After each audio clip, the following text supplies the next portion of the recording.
Let's talk about mindset and the next 10 years of your life.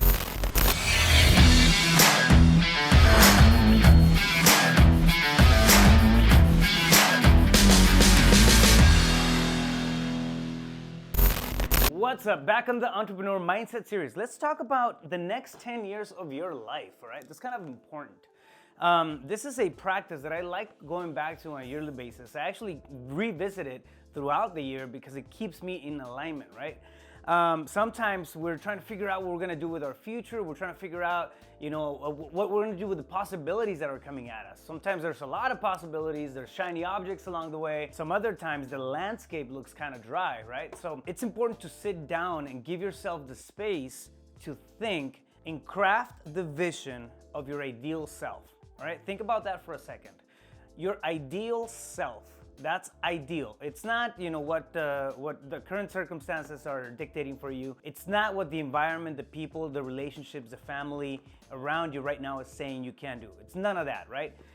This is a space where you can actually let go of anything that's holding you back and create this imagery of the person you strive to become, okay? It takes a little bit of creativity. It really takes a lot of, I feel like, courage, in the sense of letting go of even those things that internally we're thinking about that sound silly, right? If you want to become a rock star, if you want to become the best in your industry, whatever it is, there's no inhibitions here. There's nothing that stops you back. You're creating the person, right, that you want to become. It doesn't matter what it is. Sometimes that negative self-talk is going to come back at you and say, no, that's stupid. It's silly. You shouldn't be dreaming that high, right? You shouldn't be striving that much. Like, who are you to think that way? Who are you to open up yourself like that and think that you can, achieve that kind of stuff? That self-talk is gonna come back and bite you in the ass, right? Right when we're in the middle of doing this, this entire process, and it's a very creative process. If you start listening to that pessimistic side that we all have, because we go back to default thinking, we go back to self-doubt,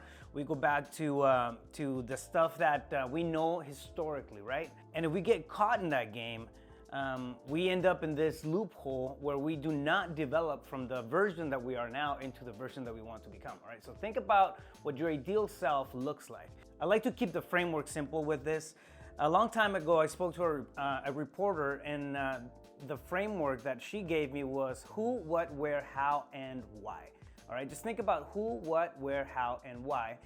It's kind of like the default for interviews. Like, everything they do is based around, some frameworks. This is one of them.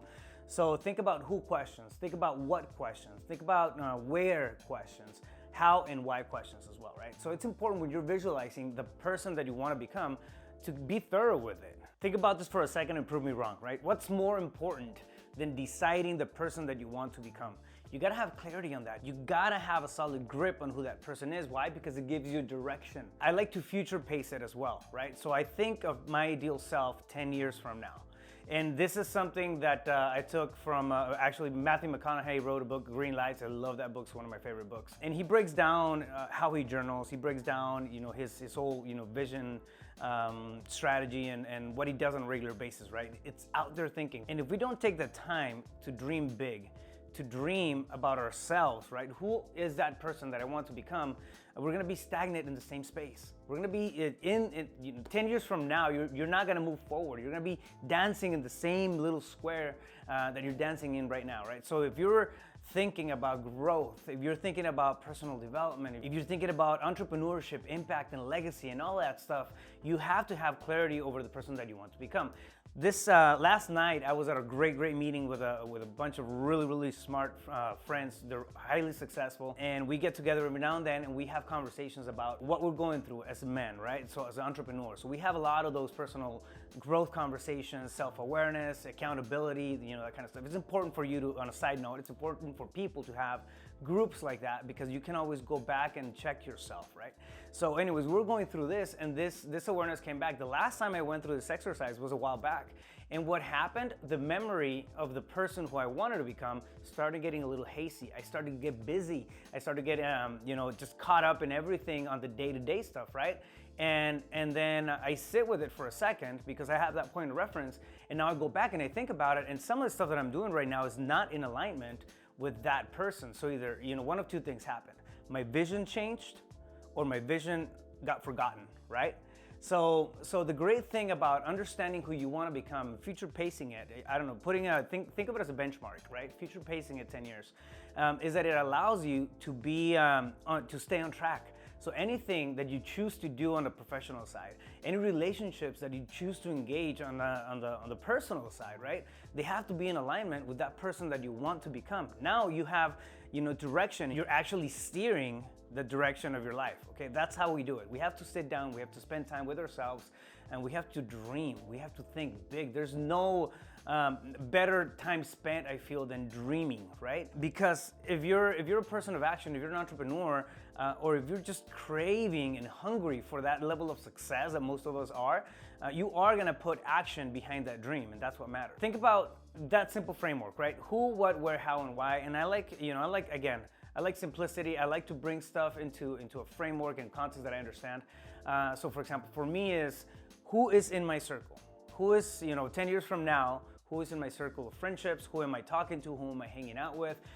Who did I get to meet throughout this time? And, is there people that I look up to right now that I want to be in business with, right? Like, who is in that circle? That's question number one. Question number two is, what achievements have I done over the last 10 years? And this is where it gets a little pragmatic. A lot of the professional stuff,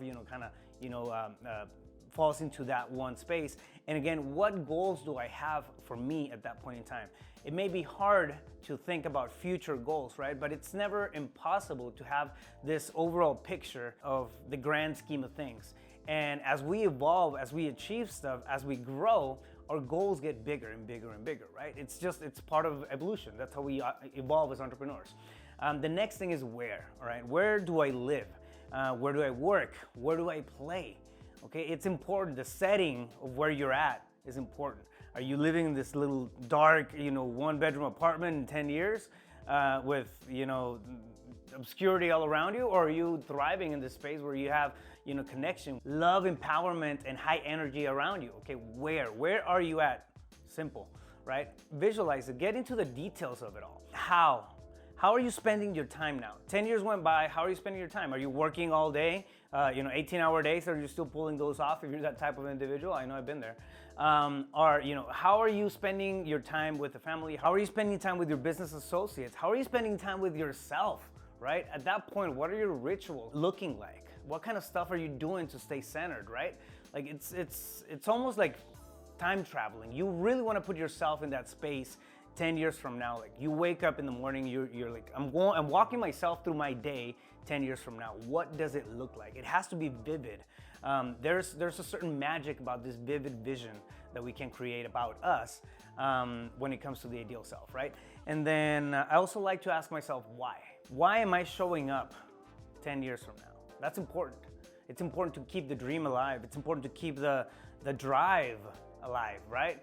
If you already crushed a bunch of goals and everything and you have no drive, like 10 years from now, I think like your fuel might be dwindling, right? Maybe running down. But when it comes to keeping the energy and the thirst for life alive, you have to understand what gets you to show up on a daily basis, okay? It may be purpose, it may be family, it may be something else, right? Figure that out. Understand what that means to you. Why are you showing up? Where are you showing up right now to everything that you do, right? How are you showing up right now? So the same context is going to apply 10 years from now. So it's important. It's not that difficult. However, I feel like it takes time to really craft that vision. For me, it took me a couple of times of sitting down and then just kind of tweaking the idea and then pushing myself to dream a little bigger. And this might be silly, right? But some ideas were, coming through my head, and I was thinking, like, no, that's stupid. That's silly. Like, who am I to think that way? Who am I to believe that I can do that kind of stuff? That's the first piece of bullshit that we have to get out of our brain, right? When we're trying to create this bigger thing, because that's what we're doing. We're expanding our imagination. We're expanding the possibility of ourselves, right? As we're coming to it. Again, last night I was sitting down in this meeting and this thing hit me. It's been a minute since I went through this little exercise, and every time I've done it, it gives me clarity, it gives me direction, and more importantly, it gives me a reality check of how I am doing in life, right? In my life, in the life that I'm intentionally deciding to live, all right? Stay focused, you got this.